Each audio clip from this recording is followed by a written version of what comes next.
कि यदि तुम रूल के अनुसार नहीं लड़ोगे तो जीतोगे नहीं। आमीन। अब यह मालूम हो गया कि लड़ना जरूरी है, मुझे शरीर के साथ लड़ना है, क्योंकि जिस समय मैं प्रार्थना करने लगूंगा मुझे फेसबुक याद आएगा।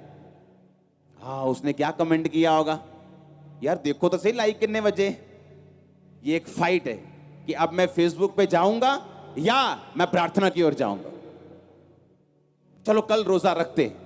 जैसे ही कल सुबह रोजा रखा, मम्मी ने 3-4 फेवरेट डिशेस बना के सामने रख देनी। अब ये फाइट है कि आज रखने के कल। सामने पड़ोसन खड़ी, गुस्सा तो बहुत चढ़ रहा है कि मुंह पे मुक्का मारे, पर अपने आप को कंट्रोल किया। ये क्या है? एक फाइट है। शरीर पर काबू करना, ब्लू फिल्म को ना देखना, क्या है? एक फाइट है। निराशा में भी परमेश्वर के साथ खड़े रहना। कहीं भूल भुले के पार्टी में चले भी गए तो दारू को हाथ ना लगाना, क्या है? एक फाइट है। तुम अपनी फाइट करो, परमेश्वर तुम्हारे साथ खड़ा होगा। आमीन। ये फाइट है।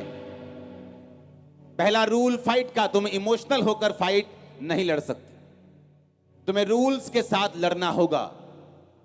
तुम्हें रूल्स के साथ लड़ना होगा। आमीन। दूसरा शमूएल 6 उसकी 1 से 13 आयत। मैं 2 पढ़ चुका हूं, 3 पढ़ूंगा। फिर उन्होंने परमेश्वर का संदूक एक नई गाड़ी पर चढ़ाकर टीले पे रहने वाले अबीनादाब के घर से निकाला, और अबीनादाब के उज्जा और अहो नामक 2 पुत्र उस नई गाड़ी को हाँकने लगे। उन्होंने उसको परमेश्वर के संदूक समेत टीले पर रहने वाले अबीनादाब के घर से बाहर निकाला, और अहिया संदूक के आगे आगे चला। सब बोलो आमीन।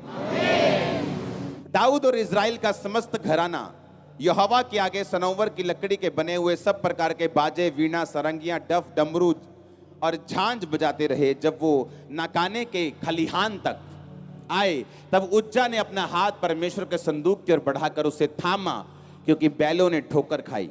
ऐसे बैल लेके जा रहे थे आराम से, बैलों ने ठोकर खाई, कुछ पत्थर वत्थर लग गया, गाड़ी हिल गई और परमेश्वर का संदूक गिरने लगा। तो जो 2 बेटे अबीनादाब के संभाले हुए थे, एक ने ऐसे हाथ किया और परमेश्वर का वाचा का संदूक गिरने से बचाया और उसको वापस ऊपर रखा। लेकिन उसका अंजाम क्या है देखो। तब यहोवा का कोप उज्जा पर भड़का, और परमेश्वर ने उसके दोष के कारण उसको ऐसा मारा कि वो परमेश्वर के संदूक के पास मर गया। अब आप बोलोगे उसने तो परमेश्वर की मदद की, कि परमेश्वर का संदूक धरती पर ना गिर जाए, उसने अपना हाथ बढ़ाकर उसे क्या किया? थाम लिया। लेकिन परमेश्वर ने उसको मारा और लिखा वो वहीं मर गया। दाऊद देखकर डर गया, कहता है इसने तो अच्छा काम किया, पर मर कैसे गया? बाइबल कहती है दाऊद ने वो वाचा का संदूक वहीं छोड़ दिया, अपने घर नहीं, वहां नहीं लेके गया। और जानते उसने कहां छोड़ा उसको? इसलिए दाऊद ने यहोवा के संदूक को 10 आयत में अपने यहां दाऊदपुर में पहुंचाना ना चाहा, परंतु गतवासी ओबेदेदोम के यहां पहुंचाया। दाऊद डर गया, इतना डर गया, कहता मैं वाचा का संदूक नहीं लेके जाऊंगा, इसे यहीं कहीं छोड़ दो। तो उसने कहा, उसने ओबेदेदोम के घर में उसे पहुंचा दिया। यहोवा का संदूक उसके घर में 3 महीने रहा, और बाइबल कहती है यहोवा ने ओबेदेदोम और उसके समस्त घराने को आशीष दे दी। जब उनको आशीष मिल गई तो दाऊद को पता चला कि भाई जहां तो संदूक रख के आया है उनको तो आशीष मिल रही, वो जिस खेत पर हाथ लगा रहे हैं 10 गुना फसल आ रही, उनकी भेड़ बकरियां 10 गुना ज्यादा बढ़ रही, उनके पास कोई बीमारी नहीं जा रही, उनके घर में बरकत आनी शुरू हो गई, अच्छे अच्छे प्रॉपर्टी के सौदे हो गए, उनके लोग सस्ते दाम में उनको बेच के चले गए।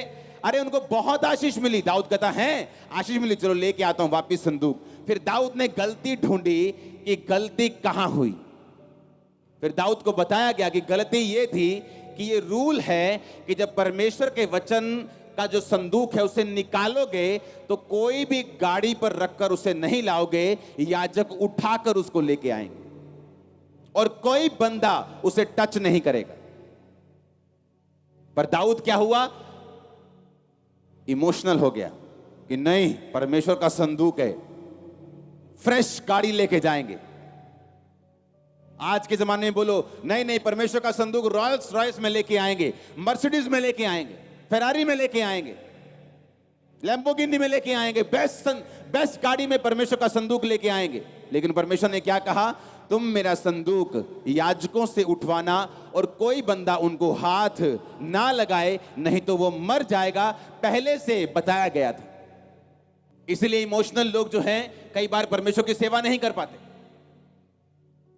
यीशु मसीह जब 12 साल के थे तो जब पर्व हुआ तो यरूशलेम में सब गए, उनके माता पिता सब रिश्तेदार गए, और जब पर्व वापस हुआ सब वापस निकल गए। बड़े बड़े परिवार 100-100, 200-200, 300-300 लोगों के होते थे। माता पिता ने सोचा यीशु मसीह बीच में ही है। जब आगे निकल गए तो ढूंढा यीशु कहाँ है, यीशु कहाँ है, मालूम चला तो है ही नहीं। वापस गए यरूशलेम, 3 दिन ढूंढते रहे यीशु मसीह को।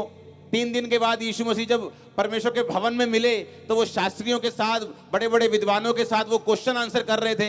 तो माता पिता ने कहा, ए यीशु, तू नहीं जानता हम कुड़ते हुए तुझे ढूंढते, हम कुड़ चुके हैं, हम हाँ समझ रहे हैं आपके नहीं। तो यीशु मसीह इमोशनल नहीं हुए। ओ मम्मी, यीशु मसीह ने कहा, क्या तुम नहीं जानते कि मुझे अपने पिता के घर में होना जरूरी है? यीशु मसीह वचन सुना रहे हैं, वचन सुनाते सुनाते भागते भागते लोग आए। यीशु मसीह तेरे मम्मी आए बाहर, तेरे भाई आए बाहर। यीशु मसीह ने कहा, मेरे माँ बाप यही हैं जो मेरे वचन को सुनते और मानते हैं। इसका मतलब ये नहीं कि यीशु मसीह के अंदर इमोशन नहीं थे, ये थे इमोशन। जब वो लाजर की कब्र पे गया, बाइबल कहती है वो रोया। जब वो लोग